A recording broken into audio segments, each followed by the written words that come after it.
Pernah tidak Anda merasa ada tekanan gitu untuk harus lucu pas lagi cerita? Hmm, Atau mungkin merasa cerita Anda kok jadi agak datar ya, kurang sentuhan humor? Sering itu kayaknya. Kalau iya, tenang aja. Anda nggak sendirian kok. Banyak banget orang merasa gitu. Nah, kali ini kita akan coba gali nih beberapa cara sederhana tapi ternyata sangat efektif buat nyisipin humor dalam cerita Anda. Bahkan kalau merasa diri nggak lucu sama sekali gitu ya. Betul, bahkan kalau merasa begitu. Dan menariknya, ini bukan sekedar teori atau bakat alami aja kan ya. Ini teknik yang bisa dipelajari. Iya, itu dia poinnya. Ide-ide praktis ini kita ambil langsung dari bab 16 buku Storyworthy karya Matthew Dix. Dia ini pencerita yang wah hebat banget lah. Matthew Dix ya. Oke, jadi misi kita dalam pembahasan mendalam kali ini yaitu membongkar beberapa teknik spesifik yang bisa langsung Anda coba terapkan. Tujuannya sih bukan buat ngubah Anda jadi komedian ya. Bukan ya. Bukan. Tapi lebih ke arah gimana memberi percikan ekstra gitu ke cerita Anda biar lebih menarik, lebih berkesan. Oke. Sebelum kita masuk ke tekniknya langsung, mungkin perlu dipahami dulu ya, kenapa sih humor itu penting dalam cerita menurut Dix. Ah iya betul. Kenapa ya? Ini soalnya bukan cuma soal bikin ketawa aja. Humor itu punya peran strategis yang lebih dalam. Pertama, dia bilang, ini bisa jaga perhatian pendengar. Jaga perhatian ya. Iya. Terutama di bagian cerita yang mungkin alurnya lagi agak landai, kurang menegangkan gitu. Bayangin aja humor ini kayak daya tarik kecil sementara, biar pendengar tetap nyimak. Hmm. Meskipun Dix Judiane penin, ya tetap aja ketegangan utama cerita atau stakes-nya itu yang paling penting. Oh, jadi kayak pelumas gitu ya, biar cerita tetap lancar, pendengar nggak bosen di tengah jalan. Menarik-menarik. Bisa dibilang gitu, ya. Terus ada fungsi strategis lainnya juga. Humor, kata Dix, bisa kasih sinyal halus ke pendengar. Sinyal apa tuh? Sinyal bahwa si pencerita, meskipun mungkin lagi cerita pengalaman yang sulit atau menyakitkan, tapi sekarang ini dia udah baik-baik aja. Ah, oke. Jadi pendengar merasa aman ya ngikutinnya? Betul, itu bikin nyaman. Selain itu, humor bisa ciptain kontras yang kuat banget.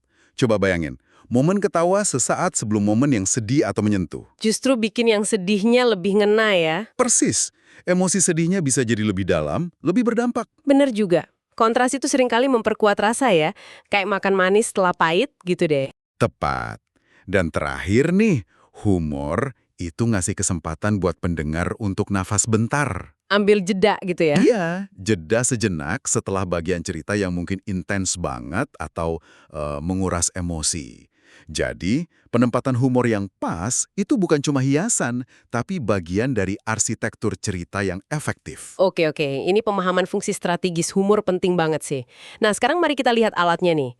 Apa aja yang ditawarin Dix buat bangun humor ini? Kita mulai dari yang pertama. Judulnya unik nih. Kaleng susu dan bola bisbol. Hahaha, milk cans and a baseball ya? Iya, kedengarannya kayak permainan di pasar malam ya. Analoginya emang dari sana. Konsep intinya sebenarnya soal struktur dan penempatan. Struktur dan penempatan. Gimana tuh? Coba bayangin Anda lagi nyusun kaleng susu jadi tumpukan tinggi. Nah, itu setup-nya, persiapannya. Oke, numpuk kaleng. Terus, Anda lempar bola bisbol buat robohin tumpukan itu. Itu punchline-nya, bagian lucunya. Ah, jadi setup dan punchline. Iya, jadi prinsip kaleng susu dan bola bisbol ini intinya adalah menstrukturkan kalimat atau bagian cerita. Bangun dulu ekspektasi atau gambaran awal, itu setup, baru deh sampaikan bagian lucunya yang mengejutkan atau yang paling janggal, itu di akhir. Jadi kuncinya di penundaan ya, nyimpan yang paling jegernya itu di akhir kalimat atau akhir segmen cerita. Tepat sekali. Dan Dix nyorot kesalahan umum yang sering kejadian. Apa tuh kesalahannya? Karena kita nggak sabaran pengen bikin orang ketawa atau kaget, bagian paling menarik atau lucu itu sering banget diucapin kecepatan di awal kalimat. Oh, jadi nggak sempat dibangun dulu ya? Iya, akibatnya efek kejutannya hilang. Bola bisbolnya dilempar sebelum tumpukan kalengnya siap. Potensi lucunya jadi, ya gitu deh, kempes. Bener juga. Bisa dikasih contoh nggak gimana Dix menerapkan prinsip setup dan punchline ini di ceritanya, biar lebih kebayang? Tentu, Dix punya contoh bagus banget dari pengalamannya sendiri. Waktu itu dia pernah tinggal sama keluarga saksi Yehova. Periode unik lah dalam hidupnya. Oke, terus? Dia bangun setup-nya pelan-pelan, nyusun kaleng-kaleng informasinya. Dia cerita gimana dia diselamatin dari kemungkinan jadi tunawisma sama keluarga ini. Terus dia tidur di pantai kecil yang sempit banget.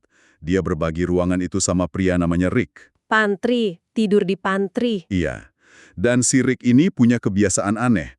Ngomong pakai bahasa roh gitu pas tidur. Wah, oke. Sampai sini aja udah cukup unik ya situasinya. Kita udah mulai bayangin. Kalengnya udah mulai tinggi nih. Persis, pendengar udah mulai kebawa ke situasi yang nggak biasa. Lalu Dix nambahin satu kaleng informasi terakhir, pakai jeda dikit. Dan dia berhenti sejenak, terus lanjut. Kambing peliharaan dalam ruangan milik keluarga itu. Hah? Apa? Kambing? Iya, Peliharaan? Di dalam ruangan? nah, frasa kambing peliharaan dalam ruangan ini bola bisbolnya. Ditempatin persis di akhir, setelah semua detail yang bangun suasana spesifik tadi. Wah, gila sih. Kambing di dalam rumah. Setelah cerita soal pantry sempit, bahasa roh, ini benar-benar nggak kepikiran. Kebayang banget efeknya kalau didengar langsung. Penempatan di akhir itu bikin kejutannya maksimal. Dan detail dalam ruangan itu nambah absurditasnya banget. Bener sekali. Ini beda jauh, kata Dix, sama cara teman-temannya nyeritain ulang pengalamannya itu. Mereka biasanya langsung bilang di awal, tahu nggak? Si Matt pernah tinggal sama keluarga saksi Yehova yang punya kambing di dalam rumah loh. Iya, langsung nggak lucu ya jadinya. Iya, efeknya langsung hilang karena kejutannya dibocorin gitu aja. Nggak ada setup-nya, nggak ada antisipasi yang dibangun. Oke. Contoh lain yang juga menarik dari Dix soal kekuatan spesifisitas dan penempatan akhir ini, itu deskripsinya soal mobil Datsun B210 ibunya. Ini pakai prinsip yang sama juga kan ya? Betul banget. Dia mulai setup-nya dengan bilang, mobil ibunya itu ukurannya kira-kira. Nah, pendengar mulai mikir kan, ukuran mobil mungkin mobil kecil biasa gitu. Iya. Lalu datang punchline-nya, sekotak Pop-Tarts. Sekotak Pop-Tarts.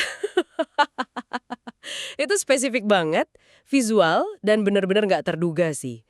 Langsung kebayang kecilnya kayak apa itu mobil, plus lucu karena bandinginnya sama makanan ringan gitu. Dan di sini beberapa elemen pendukung kerja bareng. Ada kejutan dari perbandingan yang janggal banget, mobil versus kotak makanan. Kata Pop-Tart sendiri bunyinya cenderung lucu didengar ya kan? Iya juga ya. Dan yang paling penting, ini yang ditekankan Dix, adalah kekuatan spesifisitas. Nyebut merek spesifik kayak Pop-Tarts, atau misal Raisin Bran di contoh lain dia, itu jauh lebih efektif dan lucu daripada cuma bilang kotak sereal, atau mobil kecil. Makin spesifik, makin hidup gambarannya ya. Betul. Makin spesifik, makin hidup di benak pendengar, makin gede potensi lucunya. Jadi ya itulah inti dari kaleng susu dan bola bisbol. Bangun antisipasi, tahan bagian lucunya, pakai detail spesifik, terus lepasin di momen paling pas. Seringnya di akhir. Oke. Teknik pertama ini fokus ke struktur kalimat, nahan info, sama kejutan di akhir. Sekarang kita pindah ke teknik kedua nih, yang judulnya juga nggak kalah unik dan mungkin agak provokatif ya. Bayi dan blender. Babies and blenders. Iya, ini kedengerannya agak gimana ya, bikin khawatir dikit. Haha, judulnya emang sengaja dibikin gitu biar narik perhatian. Tapi tenang aja, konsepnya nggak semengerikan itu kok. Syukurlah. Jadi gimana nih konsepnya? Teknik ini fokusnya ke juxtaposition, atau penyejajaran. Juxtaposition. Iya, nyandingin dua hal yang biasanya nggak berhubungan, bahkan mungkin bertentangan atau kontras banget. Bayangin aja citra bayi yang imut, polos disandingin sama blender yang fungsinya, ya tahu sendirilah, buat ngancurin. Nah, ketidakcocokan atau kontras inilah yang jadi sumber humornya. Jadi ini tentang bikin humor dari benturan dua ide atau gambaran yang kontras dan nggak terduga gitu ya? Tepat sekali. Dix ngasih beberapa contoh bagus di bukunya. Misalnya pas dia deskripsiin anaknya sendiri, Charlie. Diawali dengan deskripsi yang manis banget. Charlie itu anak manis, penurut, kayak malaikat kecil deh. Oke, manis ya. Tapi, Dix terus nambahin, kalau udah urusan makanan, Charlie bisa berubah jadi, Dix pakai istilah kasar yang nggak terduga banget buat anak kecil. Yang intinya nunjukin betapa keras kepalanya Charlie soal makanan. Wow, kebayang kontrasnya. Dari citra malaikat langsung ke deskripsi yang bertolak belakang dan nyejitin gitu. Pasti mancing ketawa sih, karena nggak sesuai banget itu. Persis. Kontras tajam antara gambaran awal yang manis sama kata-kata berikutnya yang kasar atau nggak pantas buat konteks itu, itulah yang ciptain efek humor. Contoh lain nih, Dix nyebut neneknya yang punya kebiasaan unik nyabut gigi susu cucu-cucunya yang udah goyang sebagai seorang sadis. Nenek dibilang sadis. Lagi-lagi, penyandingan kata yang nggak biasa. Sosok nenek yang biasanya identik sama lembut, disandingin sama kata sadis. Kontras ini yang bikin lucu. Kalau contoh yang lebih dari sekedar 2 kata gimana? Kayak deskripsi perapian plastik itu kayaknya lebih kompleks deh. Iya. Deskripsi perapian palsu dari katalog Sears itu contoh bagus banget. Soal gimana Dix numpuk beberapa lapis ketidaksesuaian buat bangun tawa. Numpuk ya? Maksudnya gimana? Dia nggak cuma nyebut satu hal aneh, tapi ngerinci beberapa kejanggalan sekaligus. Dia deskripsiin perapian itu dari bata plastik. Bata plastik. Oke. Bagian atasnya, mantelnya itu, dari kayu palsu.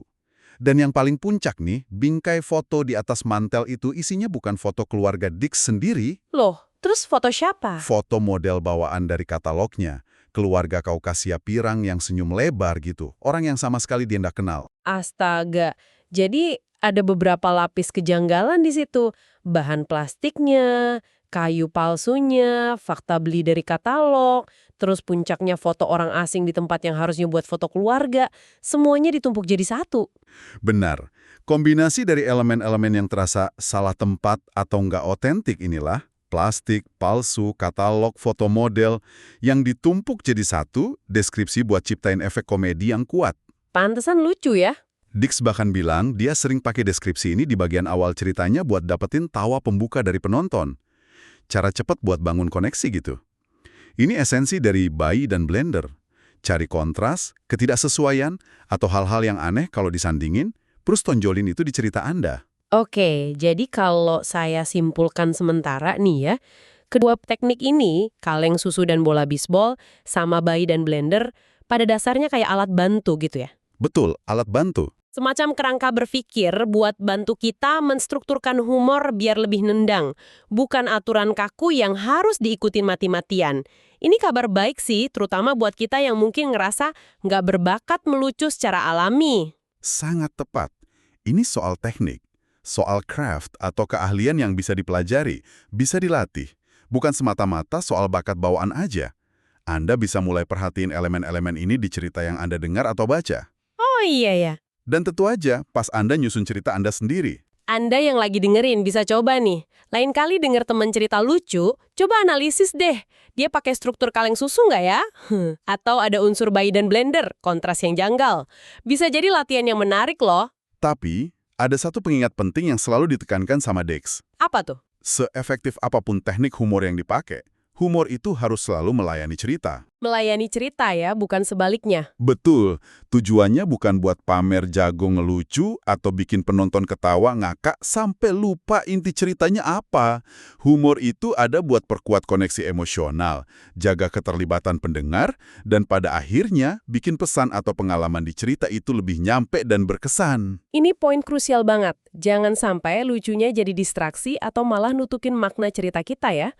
Mesti tetap seimbang. Benar sekali. Bahkan, Dix punya saran menarik soal akhir cerita. Gimana tuh sarannya? Meskipun mungkin banyak humor di tengah cerita, dia saranin akhir sebuah cerita itu sebaiknya nyentuh sisi emosional atau nunjukin sedikit kerentanan si pencerita. Oh, jadi akhirnya nggak harus selalu lucu ya? Nggak harus. Sesuatu yang lebih bermakna daripada sekedar tawa penutup. Humor bisa jadi bagian penting dari perjalanan cerita, tapi tujuan akhirnya seringkali yaitu koneksi hati, bukan cuma ledakan tawa terakhir. Humor itu alat, bukan tujuan akhir itu sendiri. Oke. Mari kita coba rangkum sedikit ya, apa yang udah kita kupas dari bab 16 buku Storyworthy Matthew Dix ini. Poin utamanya adalah, humor dalam bercerita itu bisa dipelajari dan distrukturkan, nggak melulu soal bakat. Bisa dipelajari ya. 2 teknik utama yang kita bahas tadi. Pertama, kaleng susu dan bola bisbol.